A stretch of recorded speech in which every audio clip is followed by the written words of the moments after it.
वालेकुम अस्सलाम। Okay, if last class से रिलेटेड कोई डाउट? No sir. हमने लास्ट क्लास में आइसोथर्मल प्रोसेस शुरू किया था, आई थिंक। Yes, हाँ, मैंने sir. ग्राफ बता दिया था। ओके, अब आइसोथर्मल प्रोसेस से रिलेटेड कैलकुलेशन क्या क्या करते हैं। सबसे पहली चीज कैलकुलेट करते हैं स्लोप ऑफ पीवी ग्राफ।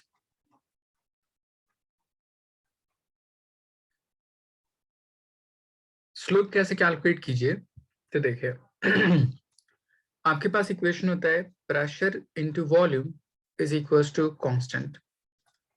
आपको इस पर्टिकुलर रिलेशन से डीपी बाई डीवी कैलकुलेट करना है, तो हम क्या करते हैं, इस पर्टिकुलर इक्वेशन को टेम्परेचर के टर्म में डिफरेंशिएट कर देते हैं। Differentiating with respect to temperature, suppose कर लीजिए, तो यहाँ पे दो डिफरेंट क्वांटिटी आपस में मल्टीप्लीकेशन में, तो यहाँ पे हम प्रोडक्ट रूल अप्लाई करेंगे। फर्स्ट को डिफरेंशिएट कीजिए, सेकेंड क्वांटिटी को मल्टीप्लाई में, प्लस सेकेंड टर्म को डिफरेंशिएट कीजिए, फर्स्ट टर्म को मल्टीप्लाई में, एंड किसी भी कांस्टेंट टर्म उसका डिफरेंशिएशन 0। अब इसके बाद इस टर्म को राइट साइड ले जाइए, तो यहाँ पे लिख सकते हैं dp divide by dt multiplied by v equals to minus of dv divide by dt multiplied by p। अब हमें कैलकुलेट करना है dp बाई dv, तो आप इस पर्टिकुलर टर्म को डिवाइड कर दीजिए। dt और dt कैंसिल आउट, तो आपके पास बच जाएगा dp by dv equals to minus of p by v। तो इस पर्टिकुलर क्वांटिटी को बोलते हैं स्लोप, जो किसके इक्वल आया, p बाई v के इक्वल। यहां से बात समझ में आए? Yes, sir. ओके, इसको नोट डाउन कर लीजिए।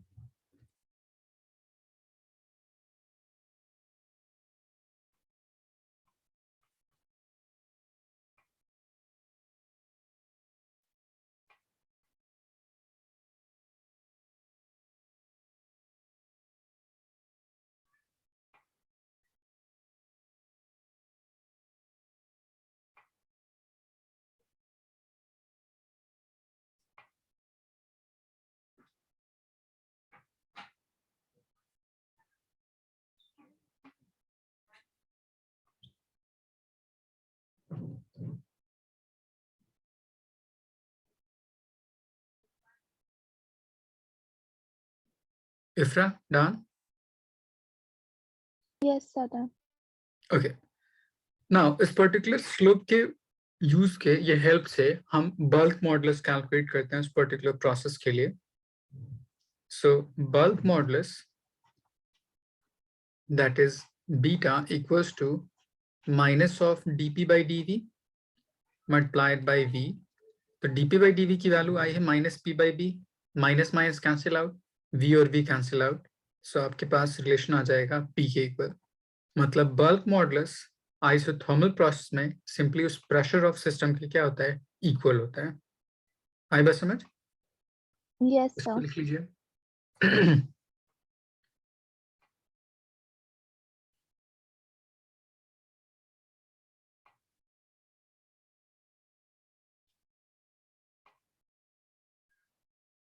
लिख लिया Yes, sir.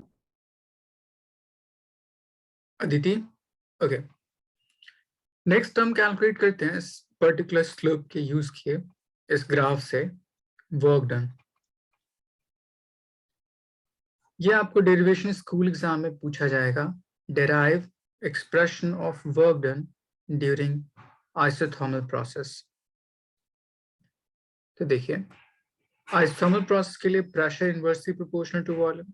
तो ग्राफ कुछ इस तरह से, ये मेरे पास प्रेशर वर्सेस वॉल्यूम, किसी भी इनिशियल पॉइंट, यहाँ पे वॉल्यूम हो सकता है VI, किसी भी फाइनल पॉइंट यहाँ पे वॉल्यूम हो सकता है VF। हम क्या करते हैं, एक स्मॉल स्ट्रिप यहाँ से यहाँ तक लेते हैं,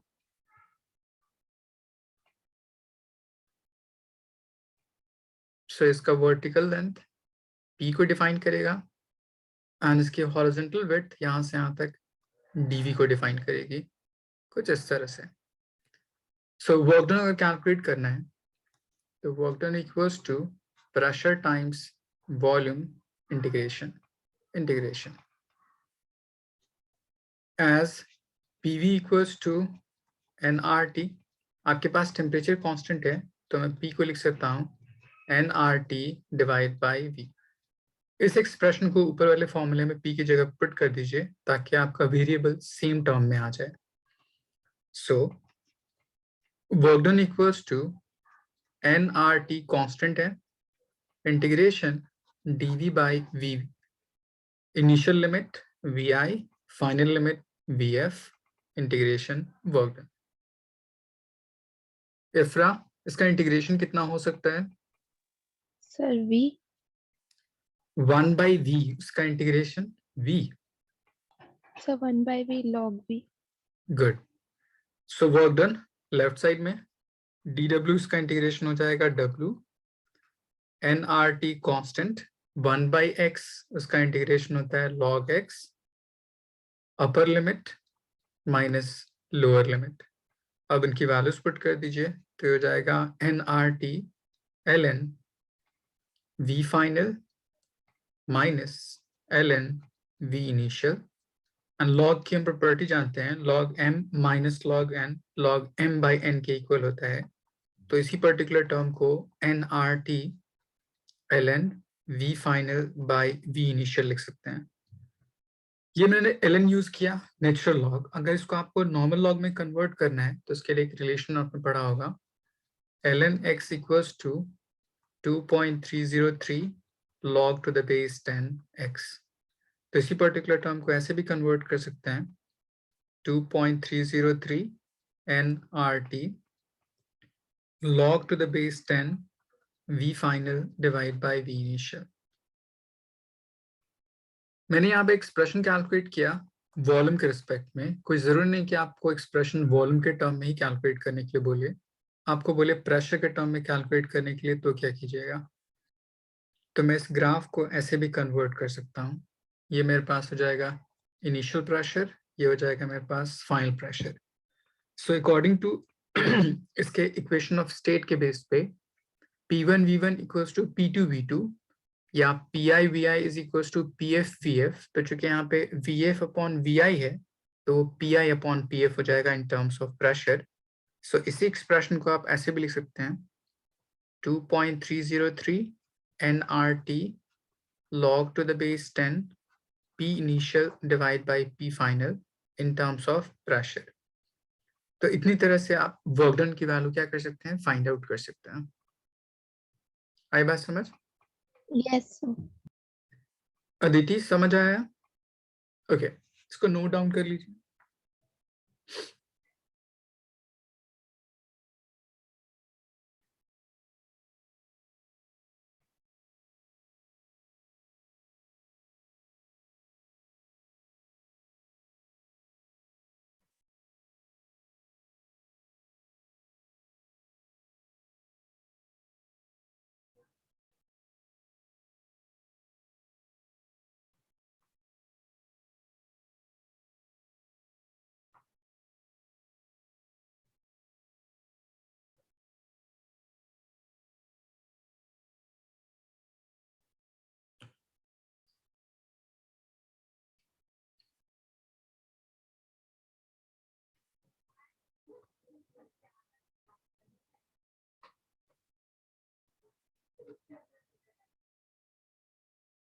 आलिया लिख लिया आपने?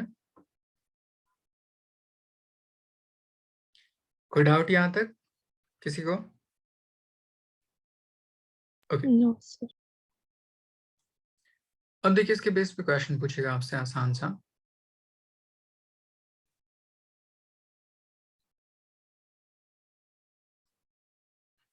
ये मेरे पास प्रेशर वर्सेस वॉल्यूम किसी पर्टिकुलर गैस के लिए दे रखा हो। मेरे पास इनिशियल स्टेट इस पर्टिकुलर गैस के गिवन है, ये मान लीजिए 4 atm, ये मान लीजिए 2 सेंटीमीटर क्यूब। अभी किसी इनिशियल स्टेट पे ए पे है। अगर ये इंक्रीज करता है किसी इस पॉइंट तक जाता है, यहां से यहां तक, सो दैट कि इसका वॉल्यूम 4 सेंटीमीटर क्यूब इतना हो जाता है। तो पहला क्वेश्चन पूछता है फ्रॉम डायग्राम फाइंड फर्स्ट, ये मेरे पास पॉइंट बी है, pressure at B, second, work done during the process.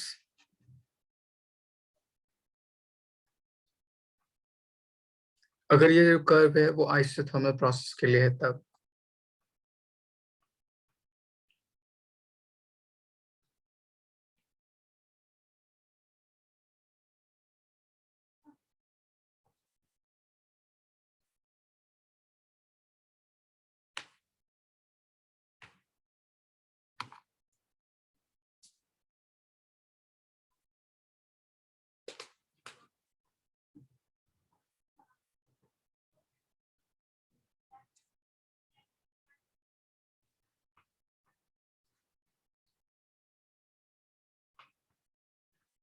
Natural log 2 इसकी वैल्यू होती है 0.7।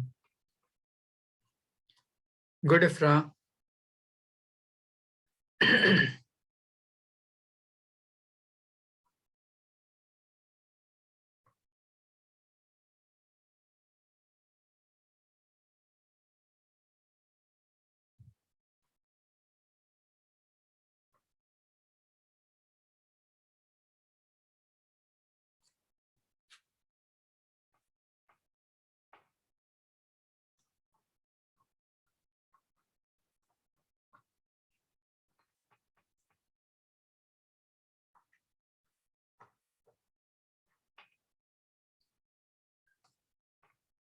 आलिया सॉल्व हुआ?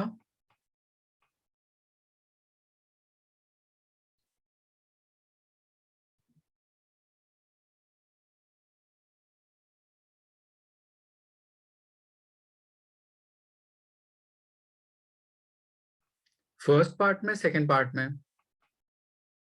आलिया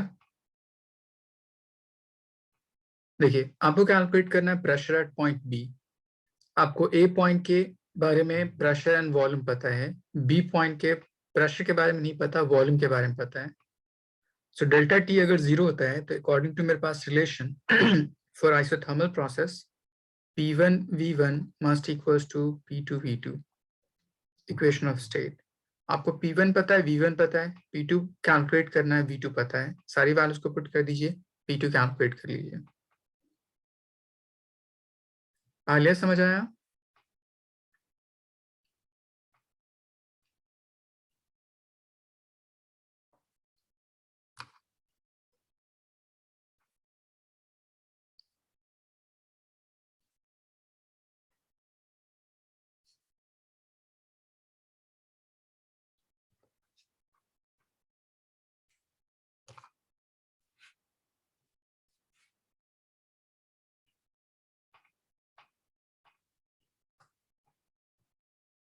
इफ्रा सेकंड पार्ट हुआ?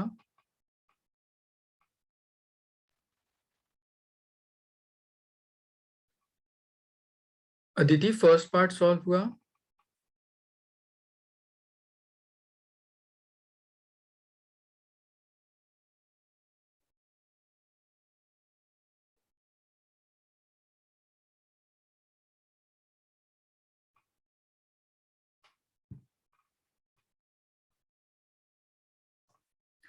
देखिए, आपका ये जो प्रोसेस है वो आइसोथर्मल प्रोसेस है।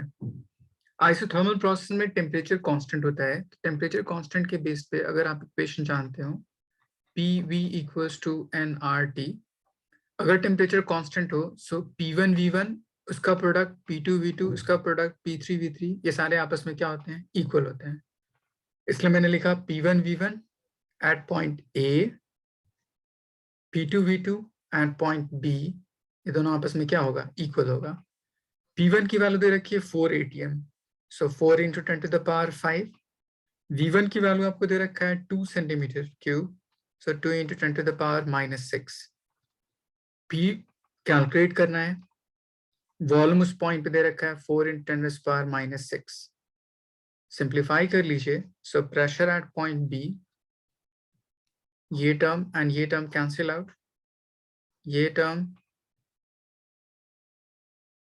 ये पार्ट एंड ये पार्ट कैंसिल आउट, तो ये सिंपल आ जाएगा Pb is equal to 2 into 10⁵ pascal, या सिंपली 2 ATM लिख सकते हैं। आया समझ?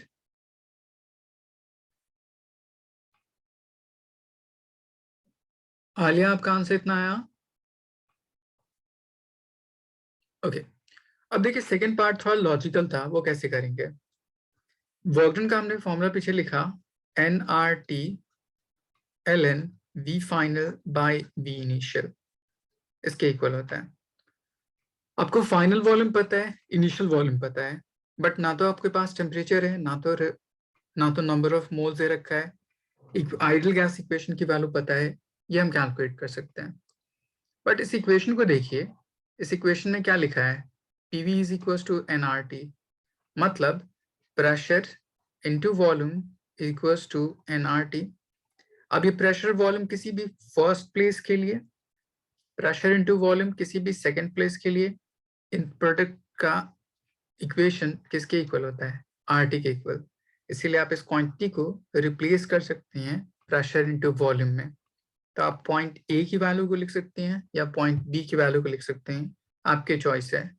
तो अगर मैं ए को लिखना चाहूँ तो ए पॉइंट पे प्रेशर कितना है, 4 इंटू 10⁵, वॉल्यूम कितना है वहां पे, 2 into 10⁻⁻6, ln final volume 4, initial volume 2, simplify कर लीजिए।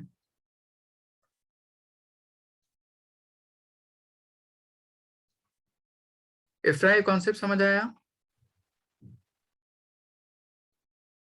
आलिया,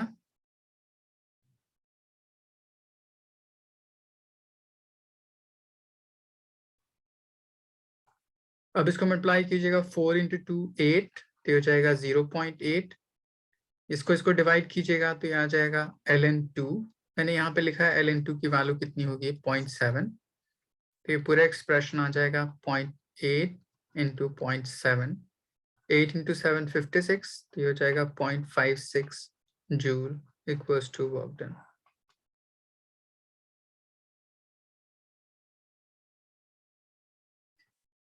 इस पर्टिकुलर ln को आप log टू द बेस 10 में कन्वर्ट करते हैं, फिर भी आपका आंसर इसी के इक्वल आता। फिर आपको उसमें log टू द बेस 2 की वैल्यू कैलकुलेट करनी होती, फिर 2.303 से मल्टीप्लाई करते, तभी भी आंसर आपका 0.7 ही आता। तो चीजें ज्यादा कॉम्प्लिकेटेड करने से बेहतर है कि आप ln के टर्म में सॉल्व कीजिए, और फिजिक्स में हर जगह log टू द बेस 10 करने की कोई जरूरत नहीं होती, वो सिर्फ केमिस्ट्री में जरूरत होती होगी। आलिया, समझ आया? ओके, लिख लिया सबने?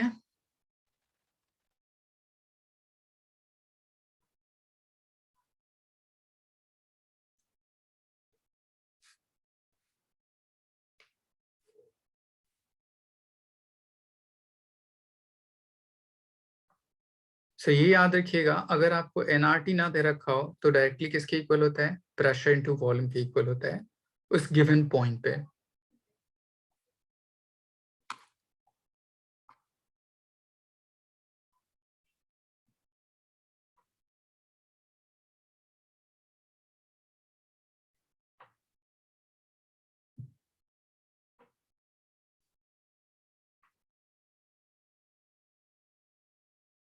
अदिति, कोई डाउट यहाँ तक?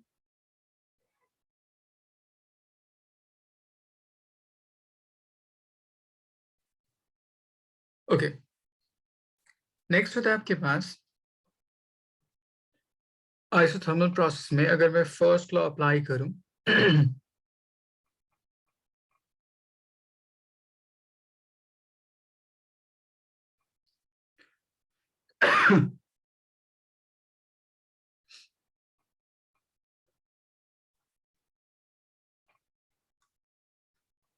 dq equals to du plus dw। तो आइसोथर्मल प्रोसेस में वर्क डन हम कैलकुलेट कर सकते हैं, अमाउंट ऑफ हीट सप्लाइड उस पर्टिकुलर टर्म में हो सकता है। तब यहाँ पे एक क्वेश्चन पूछता है, एक क्वेश्चन पूछ सकता है आपको, change of state from ice to water, वो भी टेम्परेचर कांस्टेंट पे होता है, या change of state from water to vapour, वो भी आइसोथर्मल प्रोसेस पे होता है एट कांस्टेंट टेम्परेचर। तब उन दोनों ही कंडीशन में इस dq की वैल्यू फॉर स्टेट चेंज दो तरह से, एक फ्यूजन के केस में और एक वेपराइजेशन के केस में। फ्यूजन के केस में dq इक्वल्स टू होता है mass of ice times latent of fusion. Vaporisation के केस में होता है mass of water and latent of vaporisation constant. आप इनकी वैल्यूज को पुट कर दीजिए, आपको दे रखा होगा कि वो चेंज ऑफ स्टेट करने में वॉल्यूम ऑफ दैट सब्सटेंस कितना चेंज हुआ, तो उसके बेस पे आप वर्क डन कैलकुलेट कर सकते हैं। एंड ये पूरा process conversion eight normal atmospheric pressure होता है, दैट इज एट 1 atm। तो आपको प्रेशर पता होता है, तो वहां से हम इंटरनल एनर्जी की वैल्यू क्या कर सकते हैं, कैलकुलेट कर सकते हैं। जैसे मैं एक आसान से क्वेश्चन बताता हूं, आपसे बोलिए if 1 kg ice at 0 degree Celsius melt into water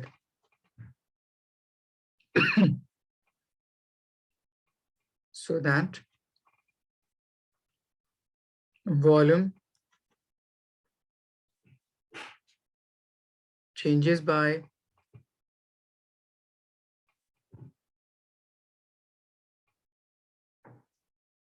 20 centimeter cube at atmospheric pressure. Find change in internal energy.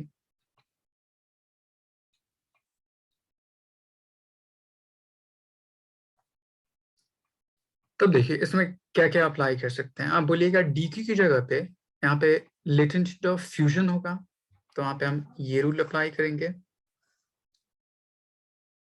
सो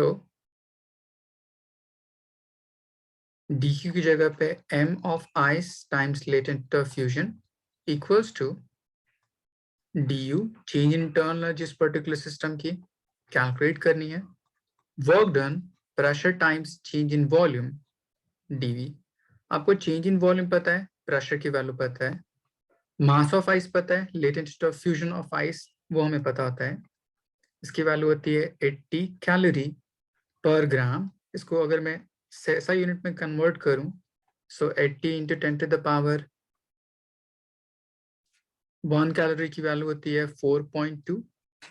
ग्राम को केजी में कन्वर्ट करना होता है तो 10 टू द पावर -3, तो ये मेरे पास कन्वर्ट हो जाता है जूल पर केजी में।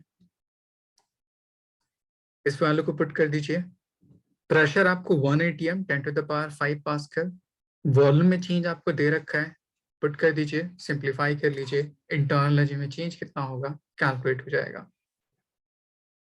आलिया समझ आया?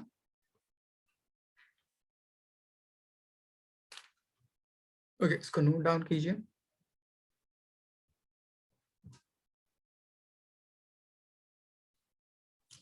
हाँ, इसमें एक बात और, ये जो पर्टिकुलर अमाउंट ऑफ हीट है वो उस पर्टिकुलर सिस्टम में सप्लाइड होगी या उस पर्टिकुलर सिस्टम से रिक्वायर्ड होगी।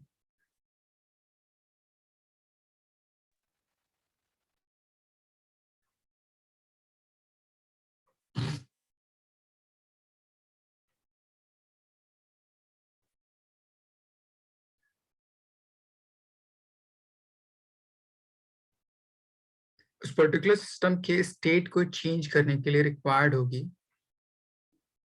हीट रिलीज होगी। आपको आइस से वाटर में कन्वर्ट होना है। सो आइस से वाटर में कन्वर्ट करने के लिए हीट रिक्वायर्ड होता है उस पर्टिकुलर सिस्टम को।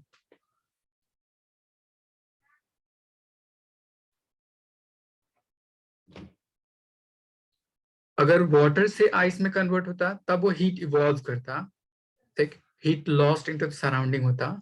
यहाँ पे आइस टू वाटर में कन्वर्ट हो रहा है, इसलिए हीट रिक्वायर्ड होगा अपने स्टेट को चेंज करने के लिए, इसलिए मैंने यहाँ पे इसको प्लस में रखा है। सारी वैल्यूज को पुट कर दीजिए, वहां से डी की वैल्यू फाइंड आउट हो जाएगी। अदिति कोई डाउट यहाँ तक?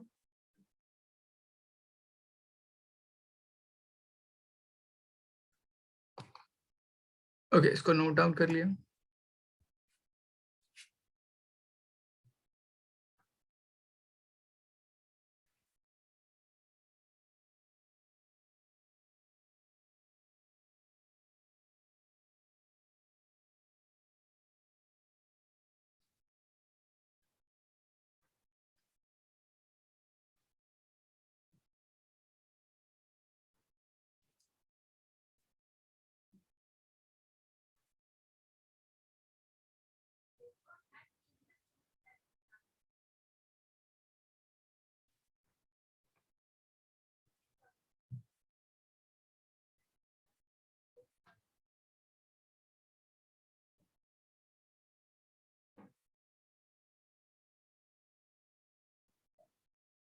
मास ऑफ आइस दे रखा था 1, इसकी वैल्यू मल्टीप्लाई कीजिएगा तो हो जाएगा 8 इंटू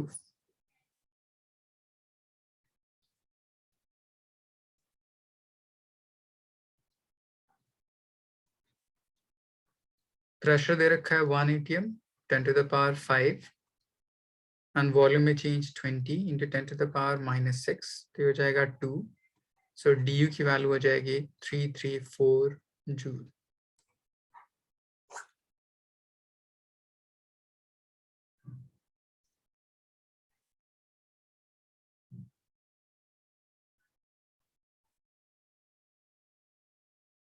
ओके, जस्ट 1 मिनट, यहाँ पे थोड़ी सी और वैल्यू गड़बड़ हुई। यहाँ पे 10 to the power 3 भी तो है।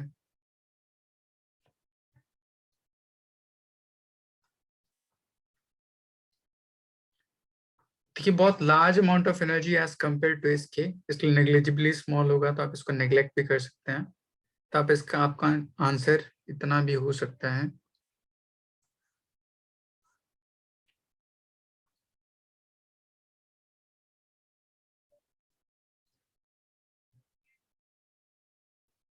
Three 3.36 into 10 to the power 5 joule, कुछ इतनी एनर्जी होगी।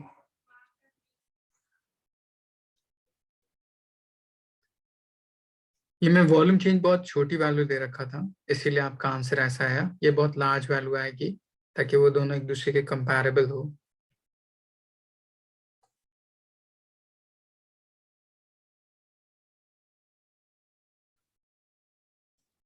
इसको सेंटीमीटर क्यूब मत लिखिए, मीटर क्यूब में लिख लीजिए, ज्यादा बेहतर है ताकि कंपैरेबल आंसर आना चाहिए। अब कंपैरेबल आंसर आ जाएगा।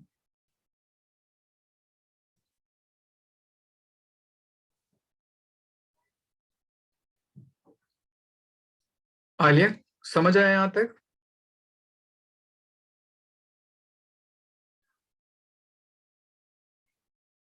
अदिति?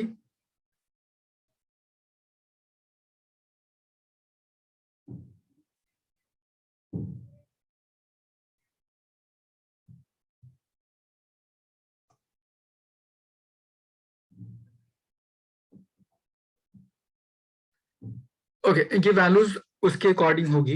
ये अभी पता नहीं वैल्यूज पॉजिटिव आएगी नेगेटिव आएगी पता नहीं, आप कैलकुलेट कर लीजिएगा।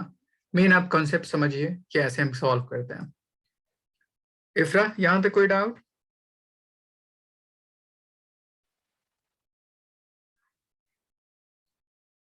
इस पर्टिकुलर स्टेट के कन्वर्जन के अलावा बाकी किसी भी प्रोसेस में अगर आप कैलकुलेट करें, स्टेट कन्वर्जन को छोड़ के किसी प्रोसेस में अगर सॉल्व कीजिएगा तो उसके लिए याद रखिएगा dq equals to du plus dw क्योंकि मैंने बताया था इंटरनल एनर्जी किसी पर्टिकुलर गैस की किस बात पे डिपेंड करती है, तो आप बोलिएगा टेम्परेचर पे।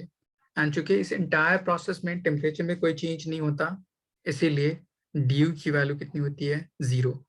तो जितना भी हम हीट सप्लाई करते हैं उस पर्टिकुलर सिस्टम में, वो डायरेक्टली उसकी वर्क डन की क्या होता है, इक्वल हो जाता है। इसलिए heat supplied directly equals to work done, which is equals to nRT ln V final divide by V initial, इसके इक्वल होता है। Except state conversion in case of water, ice to water या water to vapour, सिर्फ इन दो condition में हम change in internal energy calculate कर सकते हैं by the use of heat and work done. इसके अलावा जितने भी प्रोसेसेस होंगे उन सारे कंडीशन में चूंकि टेम्परेचर कांस्टेंट होता है, तो उसमें इंटरनल एनर्जी में कोई चेंज नहीं होता, तो जितना आप अमाउंट ऑफ हीट सप्लाई करते हैं या इजेक्ट आउट करते हैं, वो डायरेक्टली उसके वर्क डन के क्या होता है, इक्वल होता है। ये बात याद रहेगी।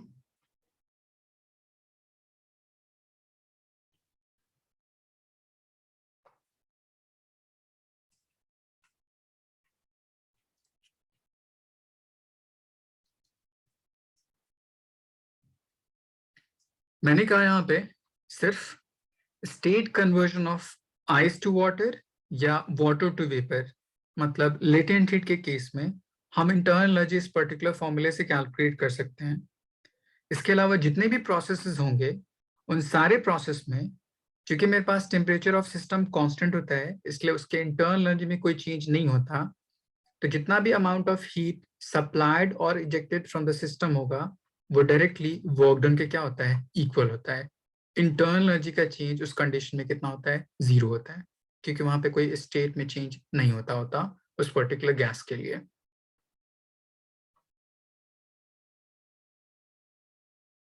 आलिया ये बात समझ आई?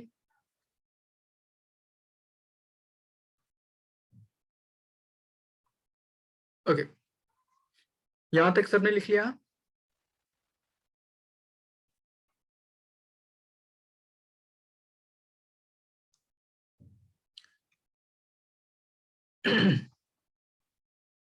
नेक्स्ट सेम इसी तरह adiabatic process.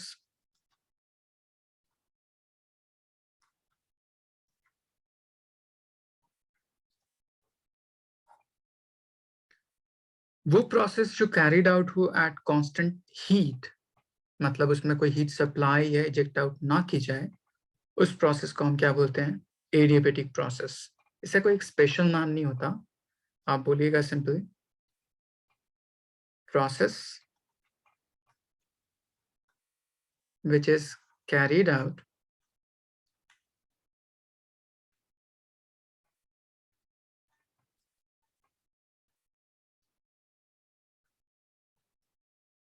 at constant heat। मतलब अगर Q की वैल्यू कांस्टेंट होगी, सो dQ की वैल्यू कितनी हो जाएगी, 0। तब यहाँ पे प्रोसेस क्या होता है, इसके लिए कोई जनरल रिलेशन नहीं होता, तो मैं आपको एक जनरलाइज रिलेशन डेराइव करना सिखाता हूँ। अगर आपका स्कूल टफ क्वेश्चन पूछेगा तो ये डेराइव करने के लिए जरूर पूछेगा इस चैप्टर से। अगर आपका स्कूल टफ क्वेश्चन नहीं पूछेगा तो ये डेरिवेशन नहीं आएगी, क्योंकि आपके सिलेबस में नहीं है। बट मैं आपको करा देता हूँ कि आपको पता होना चाहिए कि इक्वेशन कहाँ से आता है। तो सबसे पहली चीज हम कैलकुलेट करने चाहते हैं इक्वेशन ऑफ स्टेट। इस पर्टिकुलर प्रोसेस के लिए प्रेशर, वॉल्यूम, टेम्परेचर में आपस में रिलेशन कैसे होगा जब हीट की वैल्यू 0 होती है तब। तो आप लिखिए यहाँ पे using first law of thermodynamics, dq equals to du plus dw। तो dq की वैल्यू 0 है, तो हम यहाँ से लिख सकते हैं du plus dw which is p times dv equals to 0। मैं यहाँ पे dw को भी कन्वर्ट करके ऐसे लिख सकता हूँ n times cv into dt। अब इसके बाद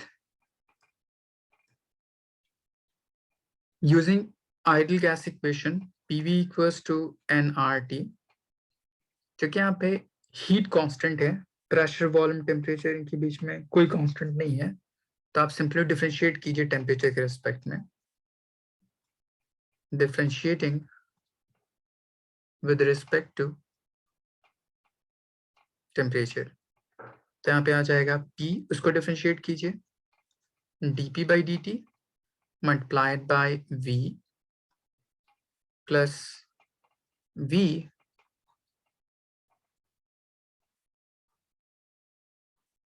dV by dt is equals to NR and temperature उसका डिफरेंशिएशन 1. dt dt कॉमन कर लीजिए, राइट साइड भेज दीजिए, तो आपके पास रिलेशन आ जाएगा VdP plus PdV equals to NR into dt. मुझे dt की वैल्यू निकालनी है इस टर्म को डिनोमिनेटर में, सो VdP plus PdV divide by N into R equals to dt. आपके पास एक रिलेशन आ गया dt का in terms of this variable. ये यहाँ तक बात समझ में आई?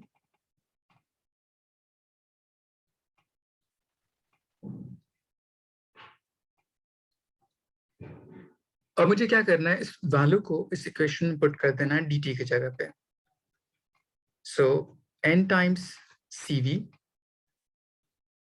dt की वैल्यू जो दे रखी है उसको पुट कर दीजिए, vdp plus pdv divide by n into r plus pdv equals to 0.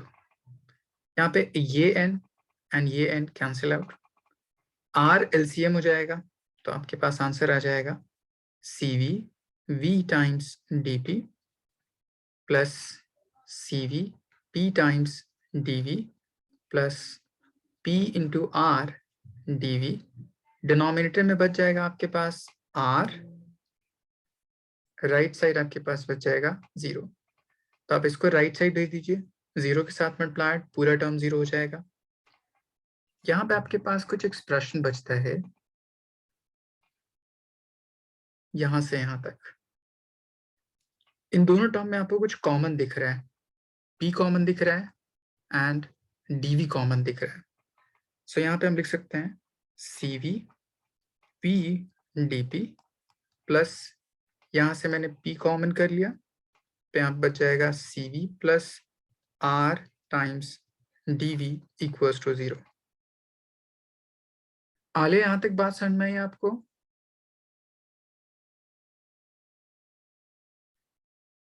इफ्रा, Yes, sir. जी सर सर. यहाँ पे cv प्लस r किसके इक्वल होता है? कोई एक टर्म मैंने आपको पढ़ा. CP. गुड. उस रिलेशन को हम क्या बोलते हैं? Sir Mayer's relation. बहुत अच्छे. तो हम यहाँ से लिख सकते हैं cv v times dp plus p times, इसको बोलते हैं cp dv इक्वल्स टू 0. पहले इतना नोट डाउन करिए, फिर मैं आगे बताता हूँ.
लिख लिया आप लोगों ने? इफ्रा, सर बस एक मिनट.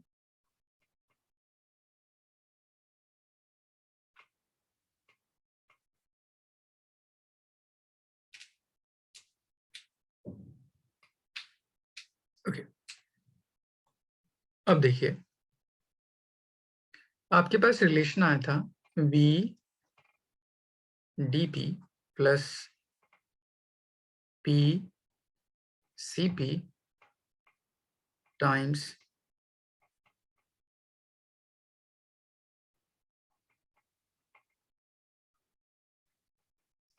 मुझे इसको और सिंप्लीफाई करना है, तो इस पर्टिकुलर एक्सप्रेशन में p v ये सारी चीजें कुछ सिमिलर से दिख रही हैं, तो मैं इसको डिवाइड कर देता हूं, dividing by p v c v, इस पूरे एंटायर इक्वेशन को। So you will get c v v times dp divide by p v c v। Second part आपके पास बच जाता है p c p dv whole divide by p v c v, and 0 divide by any number, वो 0 ही होगा। अब देखिए यहाँ पे कौन कौन सी चीजें कट जाएंगी। आपका ये पार्ट कट जाएगा, ये पार्ट कट जाएगा, इसमें ये पार्ट और ये पार्ट कट जाएगा। तब ये एक्सप्रेशन आपका बच जाएगा dp divide by p plus यहाँ पे बचेगा cp डिवाइड बाय cv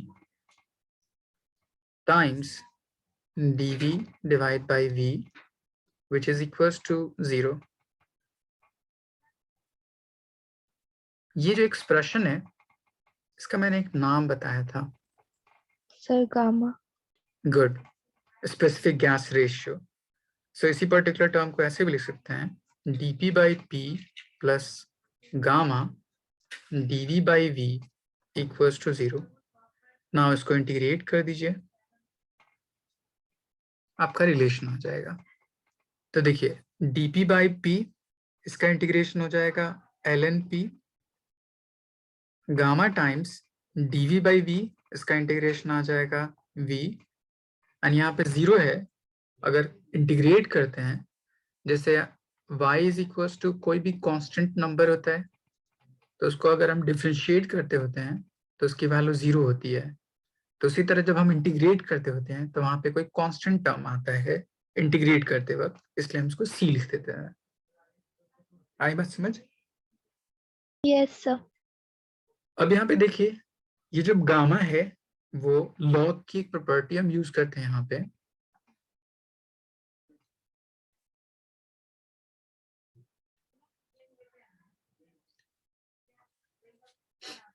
पहली प्रॉपर्टी, अगर आपके पास log m to the power x हो तो ये x उसके बेस में चला जाता है, सो x टाइम्स ln m लिख सकते हैं।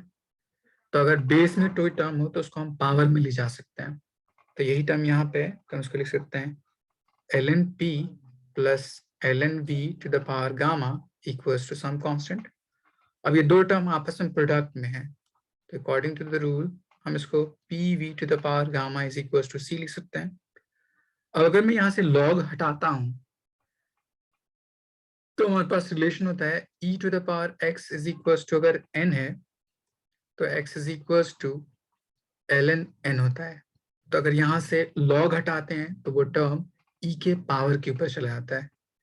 तो इसी एक्सप्रेशन को आप ऐसे भी लिख सकते हैं p v to the power gamma equals to e to the power c, which is nothing but all constant term. So p v to the power gamma is equals to some constant k. एक final relation आता है। तो इस particular relation को हम equation of state for adiabatic process बोल सकते हैं। किसी को डाउट इस डेरिवेशन में कि कौन कौन सी चीजें कहाँ से कैसे कैसे हुई? No sir.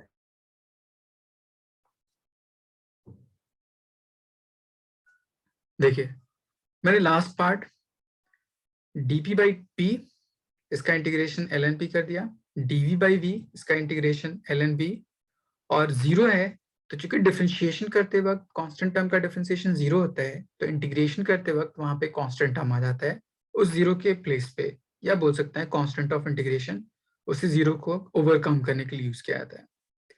अब यहाँ पे कोएफिशिएंट में लॉग के साथ, तो मैंने इस रूल को यूज किया कि log m to the power x होता है तो x उसके कोएफिशिएंट में मल्टीप्लाइड हो जाता है, तो इसी मल्टीप्लाइड टर्म को हम उसके पावर में भी लिख सकते हैं। तो यहाँ पे गामा था तो वो b के पावर में चला गया, log m plus log m into n हो जाता है, तो मैंने वो यूज किया इक्वल्स टू c। अगर log यहाँ से हटाते हैं तो log के बेस कुछ नहीं होता तो e होता है, तो ये क्वांटिटी e के पावर में चली जाती है according to this relation. x is equals to, अगर log n है तो n इक्वल्स टू ये x e के पावर में चला जाता है इस तरह से। तो यहाँ पे भी c था, तो अगर log हटाते हैं यहाँ से तो वो e के पावर में चला जाता है, e इज एक्सपोनेंशियल फंक्शन। तो e to the power c, ये पूरी वैल्यू भी फिर से क्या होती है, कांस्टेंट होती है, इसलिए pv to the power gamma equals to constant. Alia समझ आया? ओके, इसको नोट डाउन कर लीजिए।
अब ये मैंने रिलेशन सिर्फ प्रेशर एंड वॉल्यूम के टर्म में कैलकुलेट किया है, इस रिलेशन को आप दूसरे टर्म में भी कन्वर्ट कर सकते हैं। Pressure into volume to the power gamma equals to constant, ये फर्स्ट पार्ट। अगर आपको किसी दूसरे रिलेशन में कन्वर्ट करना है तो आप आइडियल गैस इक्वेशन यूज कीजिए, PV is equals to NRT.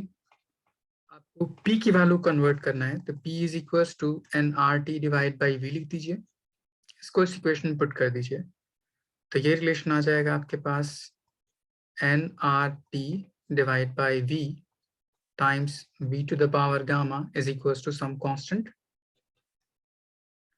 V पे पावर कुछ नहीं तो 1 है, तो हम इसको लिख सकते हैं T V to the power gamma minus 1 equals to constant divide by n into R।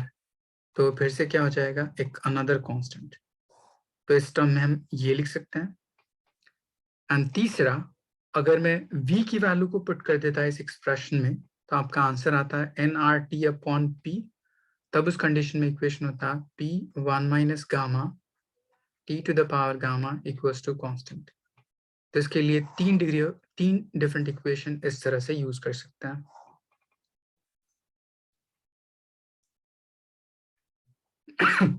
तो आपको रिलेशन जिसके टर्म में दे रखा हो उसके टर्म में इसको अप्लाई कर सकते हैं एंड सॉल्व कर सकते हैं। अदिति, ये समझ आया कैसे कैसे मैंने कन्वर्ट किया?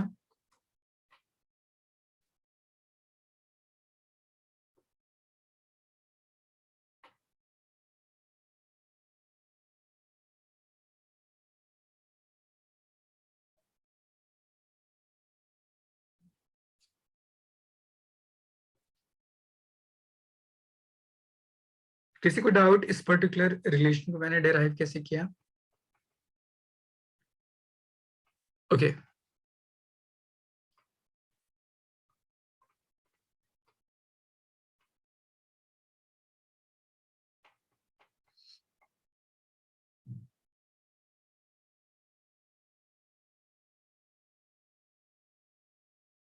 आलिया, लिख लिया आपने?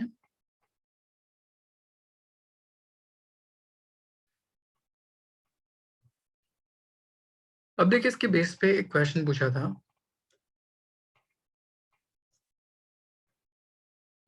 उसने कहा कि प्रेशर P नॉट है, वॉल्यूम V नॉट है, एक्सपैंड करता है आइसोथर्मली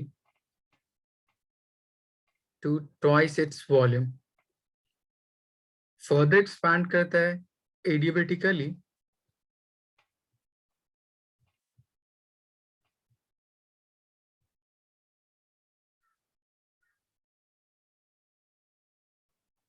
सिक्सटीन टाइम्स वॉल्यूम। यहाँ पे प्रेशर मान लीजिए P2, यहाँ पे प्रेशर मान लीजिए P3। If gas is diatomic, then question पूछा find P3।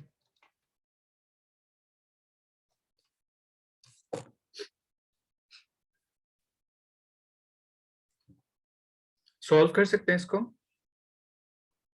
एक बार ट्राई कीजिए, नहीं होता है तो फिर मैं आपको बताऊंगा।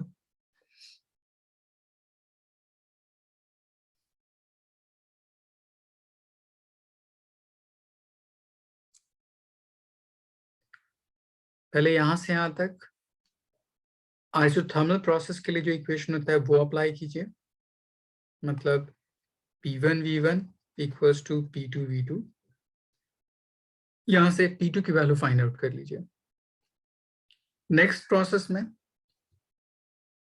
यहां से यहां तक जाना है, एडियाबेटिक है, प्रेशर एंड वॉल्यूम के बीच में रिलेशन है, तो हमें ये रूल अप्लाई करने की जरूरत पड़ेगी। तो इसके लिखिएगा P2V2 to the power gamma, P3V3 to the power gamma. तो यहाँ से P3 की वैल्यू आ जाएगी। गामा आपको पता है कैसे कैलकुलेट करते हैं डायटोमिक गैस के लिए, सिंप्लीफाई कर लीजिए, P3 आ जाएगा।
अदिति अपनी कैलकुलेशन एक बार चेक कीजिए।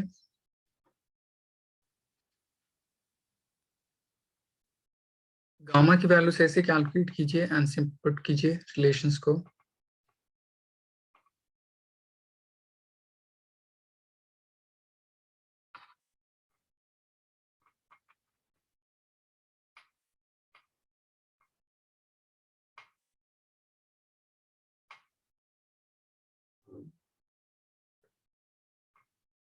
इफ्रा आपका आंसर क्लोज है, क्लोज इनफ, थोड़ा गलत है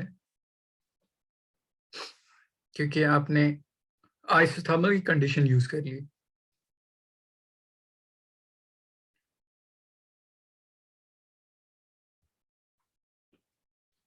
यहाँ पे दे रखा है एडियाबेटिक प्रोसेस हो रहा है second to third, and gas आपके पास डायटोमिक है।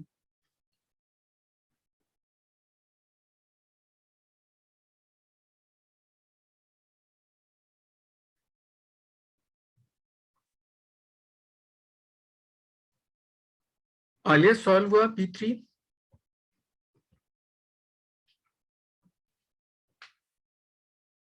ओके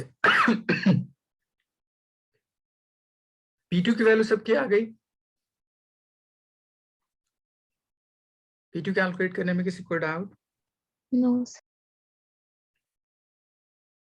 सिंपली आपके पास P2 की वैल्यू आ गई होगी P0/2।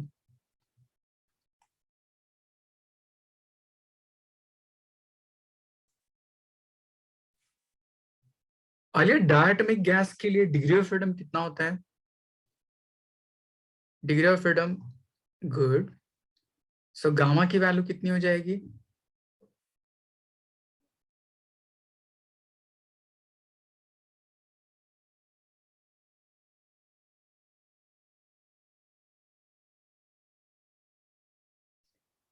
एक मिनट, थोड़ा क्वेश्चन चेंज, इसको आप मोनोएटॉमिक कर लीजिए, आसान होगा।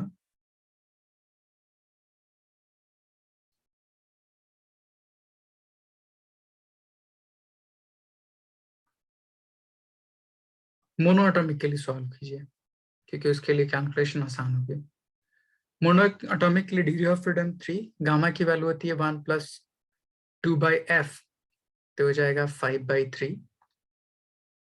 अब पुट कर दीजिए, सिंप्लीफाई कर लीजिए। P2 हमने कैलकुलेट कर लिखा, V2 मुझे पता है, P3 कैलकुलेट करनी है, V3 पता है हमें।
समझ आया कैलकुलेशन किसी को या नहीं आया?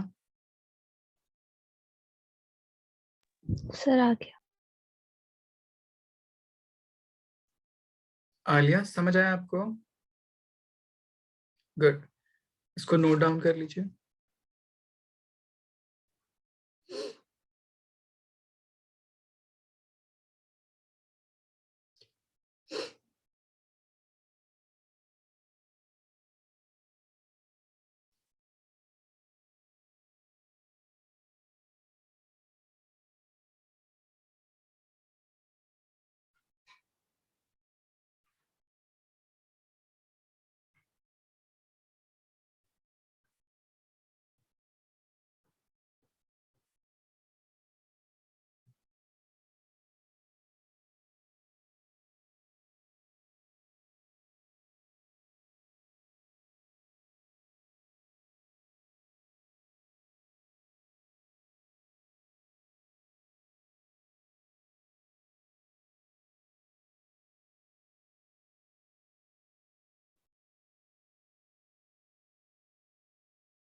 ओके, अब देखिए इसके बाद दोनों के ग्राफ को कंपेयर करने के लिए अगर आपसे क्वेश्चन पूछे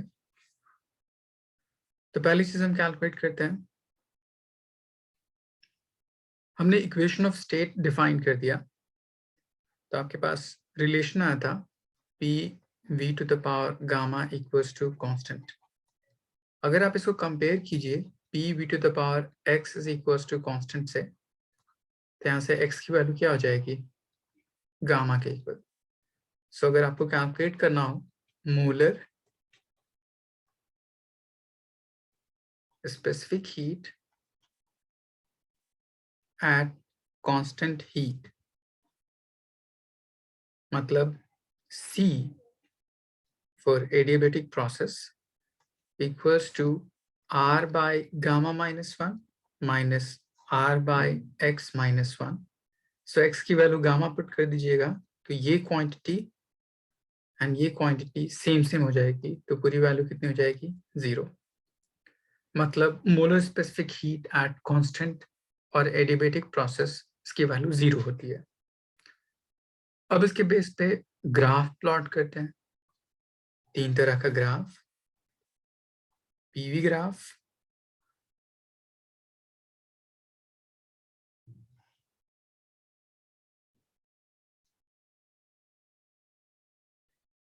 मैंने दोनों एक्सप्रेशन को कंपेयर किया। जनरल इक्वेशन होता है हमारे पास PV to the power x, हमने यहाँ पे डिराइव किया PV to the power gamma, दोनों कंपेयर कीजिए तो x की वैल्यू किसके इक्वल आ जाएगी। यस सर, आगे समझ कर। ओके, पहला प्रेशर वर्सेस वॉल्यूम, दूसरा प्रेशर वर्सेस टेम्परेचर, और तीसरा वॉल्यूम वर्सेस टेम्परेचर। तो आपके पास यहाँ पे इक्वेशन है P V to the power gamma equals to constant, तो यहाँ से बोल सकते हैं प्रेशर एंड वॉल्यूम एक दूसरे के इनवर्सली प्रोपोर्शनल होगा। दूसरा टेम्परेचर एंड वॉल्यूम के बेस पे T V to the power gamma minus 1 equals to constant, तो ये भी दोनों एक दूसरे के inversely proportional. P1 minus gamma T to the power gamma equals to constant, तो अगर आप इसको रीअरेंज कीजिए थोड़ा सा उल्टा रिलेशन आएगा। तो अगर मैं इसको उस साइड ले जाऊं, क्योंकि गामा की वैल्यू 1 से बड़ी होगी तो इसमें मुझे पावर को रिवर्स करना पड़ेगा एक्चुअल टर्म लाने के लिए। तो ये इसी इक्वेशन को आप ऐसे लिख सकते हैं T to the power gamma divide by P gamma minus 1 equals to constant, कुछ ऐसा होगा। तो बोल सकते हैं कि ये दोनों एक दूसरे के डायरेक्टली प्रोपोर्शनल हैं। तो देखिए मेरे पास पहला रिलेशन आता है इनवर्सली प्रोपोर्शनल, ग्राफ कुछ ऐसा होगा, वॉल्यूम इंक्रीज कर रहा होगा तो प्रेशर की वैल्यू डिक्रीज करेगी। चूंकि मेरे पास pressure and temperature directly proportional but linear directly proportional नहीं है, इसलिए इसका ग्राफ कुछ ऐसा आता है। एंड चूंकि प्रेशर की वैल्यू डिक्रीज कर रही है इसलिए टेम्परेचर की वैल्यू भी डिक्रीज करेगी कुछ इस तरह। यहाँ पे भी ग्राफ इनवर्सली प्रोपोर्शनल, वॉल्यूम की वैल्यू बढ़ रही है तो टेम्परेचर की वैल्यू कम होगी, तो कुछ ऐसा ग्राफ होगा। इस ग्राफ में कोई डाउट किसी को? No sir. ओके, इसको ड्रॉ कर लीजिए।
इफ्रा लिख लिया? ओके, अब पहली चीज हम कैलकुलेट करते हैं स्लोप ऑफ पीवी ग्राफ। चूंकि आपके पास रिलेशन है P V to the power gamma is equals to some constant के, तो इसको डिफरेंशिएट करना है, तो आप इसको डिफरेंशिएट कर दीजिए। Differentiating with respect to temperature, तो P को डिफरेंशिएट कर दीजिए, dP by dt multiplied by V to the power gamma plus V को डिफरेंशिएट कर दीजिए। तो यहाँ पे देखिए V to the power n है, मतलब गामा है, तो पहले उसको exponential n x n minus 1, then उस वॉल्यूम का डिफरेंशिएशन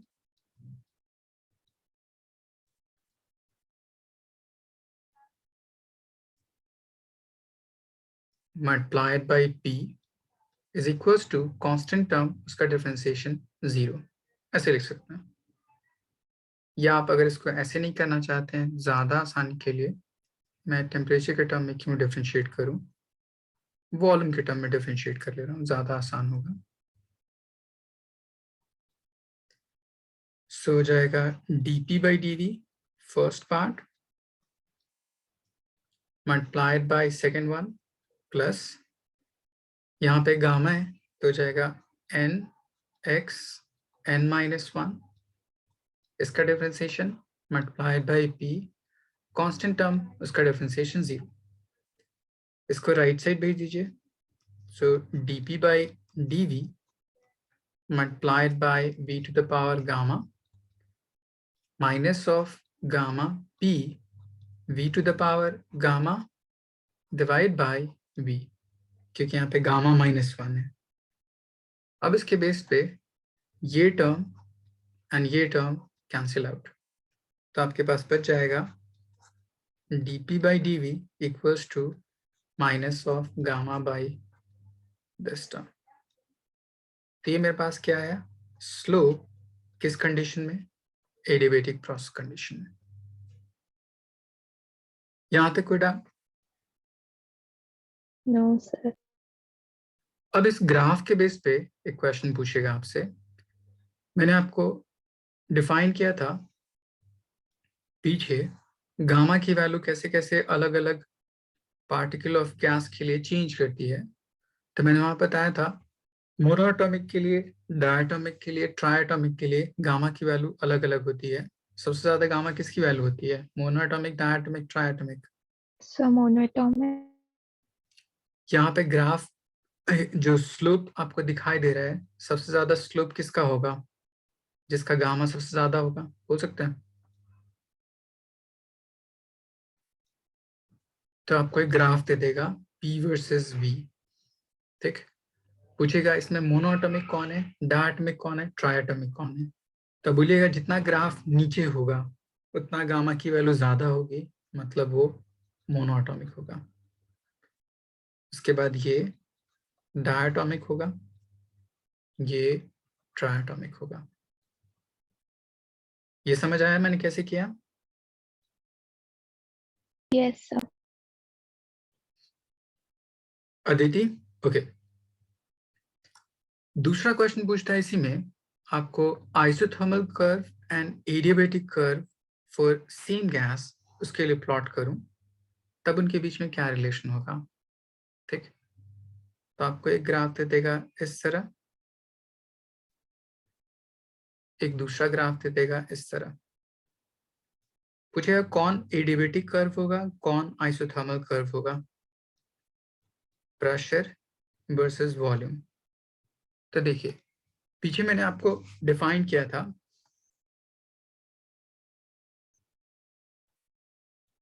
यहाँ पे देखिए स्लोप ऑफ आइसोथर्मल सिंपली किसके इक्वल है, P by V के इक्वल विथ नेगेटिव साइन।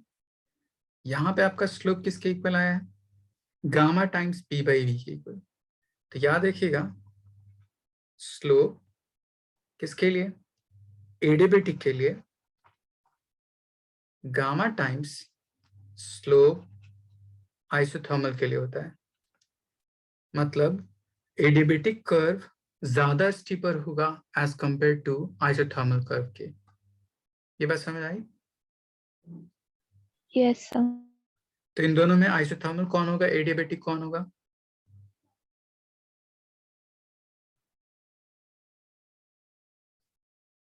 नीचे वाला एडियाबैटिक। जितना ज्यादा ग्राफ नीचे की तरफ टिल्टेड होगा उतना ज्यादा स्टीपर होता है, इसीलिए नीचे वाला एडियाबेटिक होगा और ऊपर वाला आइसोथर्मल होगा। यहां तक कोई डाउट? ये सारे क्वेश्चन पूछा जा सकता है आपसे, याद रखिएगा।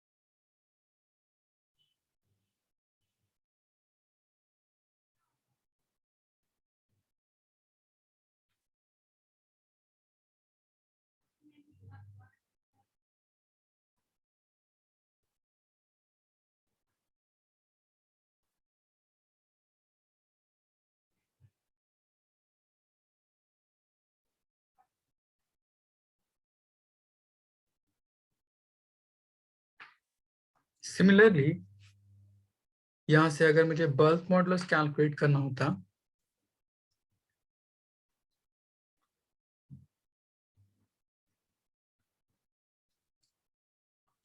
Beta equals to minus of dp by dv multiplied by v, dp by dv की value gamma times p by v, v और v कैंसिल आउट, तो सिंपली किसके इक्वल हो जाएगा? Gamma times p। किस कंडीशन में? For adiabatic process. तो अगर मैं इसको पीछे वाले टर्म से कंपेयर करूं, beta for adiabatic will be gamma times beta for isothermal process. इस रिलेशन को आगे मैं यूज करूंगा वेव चैप्टर में, वहां पे Newton's law of velocity of sound and Laplace correction, उसमें इस पर्टिकुलर टर्म को यूज करने के लिए आएगा। ओके, तो यहां तक हमने अलग अलग टर्म ग्राफ से रिलेटेड डिफाइन कर दिया। दूसरा क्वेश्चन पूछता है कि आप प्रोसेस को कैसे एनालाइज कीजिए, क्योंकि दोनों ही कंडीशन में pressure and volume inversely proportional है, कि कब आइसोथर्मल प्रोसेस होगा, कब एडियाबेटिक प्रोसेस होगा। तो एक वर्ड याद रखिएगा, जब कभी आपसे बोले स्लो प्रोसेस, वेरी स्लो, या उसी चीज को बोले क्वासी स्टैटिक प्रोसेस, मतलब वो प्रोसेस जो इतना स्लो हो कि वो ऑलमोस्ट रेस्ट की तरह बिहेव करता हो, तब वो हमेशा आइसोथर्मल होगा। एंड दूसरा, बहुत फास्ट अगर चेंज होता होगा, सडन, तब वो एडियाबेटिक प्रोसेस होगा। ये याद रखिएगा। यहां तक कोई डाउट? No sir. अब इस पे बेस्ड एक सवाल पूछता है, जिसमें मैंने आपको एक एग्जांपल दिया था पीछे, कि कोई गाड़ी चलती है तो उसकी व्हील्स मूव करते हैं, तो उसके अंदर में जो एयर है उसका टेम्परेचर एंड प्रेशर के साथ क्या रिलेशन होता है। दूसरा, अगर टायर बर्स्ट कर जाए, तो बर्स्ट कर जाए तो उससे जो एयर लीक आउट होती है, तो वो एयर कोल्ड एयर होती है या हॉट एयर होती है, और ऐसा क्यों?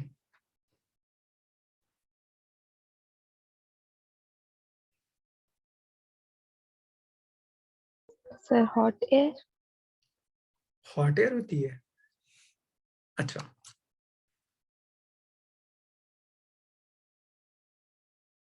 अच्छा, गाड़ी के टायर में जो प्रेशर होता है वो प्रेशर एयर प्रेशर से ज्यादा होता है, कम होता है?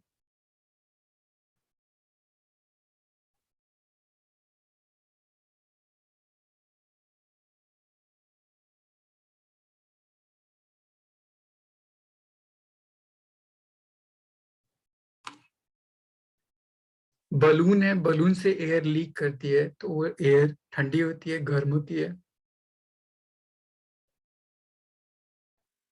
Sir cold.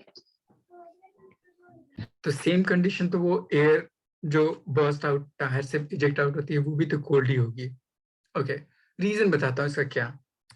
जब हम बलून को ब्लो करते हैं तो हम अपने माउथ से बहुत ज्यादा प्रेशर अप्लाई करते हैं, वो प्रेशर आउटर सराउंडिंग के एटमॉस्फेरिक प्रेशर से ज्यादा होना चाहिए, तभी उसको क्या कर सकता है, एक्सपैंड कर सकता है उसके अकॉर्डिंग। ठीक है, मतलब मैंने जो एयर फिल किया है उसको बलून को ब्लो करने के लिए, वो ज्यादा प्रेशर दिया है। मतलब air inside balloon higher pressure पे है, एटमॉस्फेरिक प्रेशर लोअर प्रेशर पे है, बोल सकते हैं। Yes, sir. तो अगर हायर प्रेशर से लोअर प्रेशर की तरफ सडन चेंज आए, क्योंकि बर्स्ट होता है, तो बर्स्ट करने में सडन चेंज आता है वेरी फास्ट क्विकली, तो वो एडियाबेटिक प्रोसेस होगा कि आइसोथर्मल प्रोसेस होगा। Sir, adiabatic. एंड एडियाबेटिक में pressure and temperature directly proportional होता है, इनवर्सली प्रोपोर्शनल होता है। Sir, inversely proportional. देखिए यहाँ पे So pressure and temperature. Directly proportional, तो चूंकि आउटसाइड का प्रेशर कम होता है as compare to inside pressure के, इसलिए आउटर प्रेशर कम, इसलिए आउटसाइड टेम्परेचर भी कम, इसलिए वो कोल्ड एयर हो जाती है। आई बात समझ? Yes, sir. आलिया समझ आया आपको?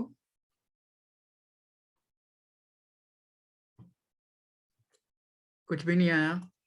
ओके। तो ये सारे आप बेसिक क्वेश्चन, मतलब कॉन्सेप्चुअल पार्ट इसके बेस पे याद रखिएगा, इस तरह हम डिफाइन करते हैं।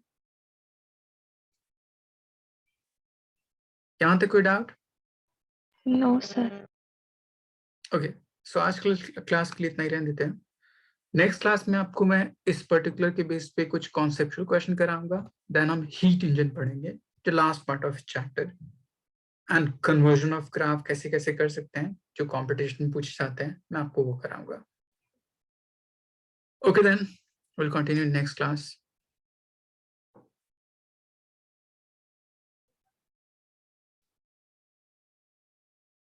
Okay, thank you.